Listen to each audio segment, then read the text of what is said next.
আসসালামু আলাইকুম। আমরা পঞ্চম অধ্যায়ের পঞ্চম শ্রেণীর প্রথম অধ্যায়ের আমরা খালি ঘর পূরণ করা শিখবো আজকে। প্রিয় শিক্ষার্থী, আমরা এখানে দেখো খালি ঘর দেওয়া আছে, এখানে একটা খালি ঘর দেওয়া আছে, এখানে একটা খালি ঘর দেওয়া আছে, আমাদের এখানে খালি ঘর দেওয়া আছে, এখানে ৭ দেওয়া আছে। তো এইটা খালি ঘর পূরণ করার জন্য আমাদের একটা ক্লু দেওয়া আছে। এখানে দেওয়া আছে ৪। তো তাহলে এখানে দেওয়া আছে ৭। আমরা জানি এইটা আর এইটা গুণ করার পরে যেটা হয় সেটা আমরা এখানে লিখি।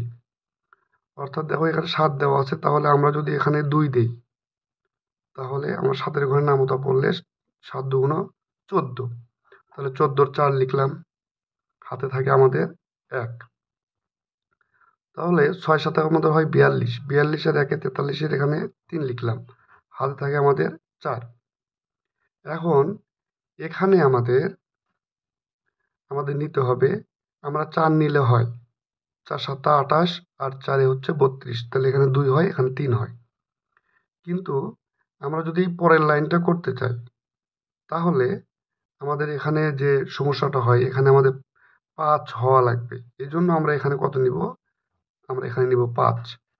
তো আমরা এখানে ৫ নিলে তাহলে আমাদের হাতে ৪ আছে। ৫ ৭ ৩৫ আর ৪ হচ্ছে ৩৯। তাহলে আমাদের এই পর্যন্ত ক্লিয়ার হয়ে গেল। এখন আমরা জানি এখানে এক ঘর ফাঁকা থাকে। আমাদের এইখানে এমন একটা সংখ্যা নিতে হবে, তার আগে এটাকে গুণ করতে হবে। এখানে ৫০ হওয়া লাগবে। তার মানে এখানে ৯ এর চেয়ে ছোট কোনো সংখ্যা নিলে হচ্ছে না। ৮ নিলে ৫ ৮ টা ৪০ হচ্ছে, এখানে ৪ হচ্ছে, ৫ তো হচ্ছে না। তো আমরা যদি এখানে ৯ নেই, ৯ এর চেয়ে বেশি তো নেওয়াই যাবে না।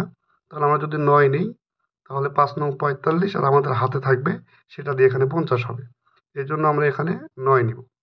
৯ নিলে ৯ দুগুণে ১৮, ৮, হাতে থাকে আমাদের ১, ৬ নং ৫৪ আর ১ ৫৫ র ৫, হাতে থাকে আমাদের ৫, আর এই যে ৫ নং ৪৫ আর ৫ এ হচ্ছে ৫০। এখন আমরা এটা যোগ করে দেব। ৪ ৪ই ৮ ৮ ৩ ১১ র ১, হাতে থাকে আমাদের ১, এই হলো ১০, মানে হাতে ১ আছে, ৯ আর ১ এ ১০ আর ৫ এ হচ্ছে ১৫, ৫, হাতে থাকে ১।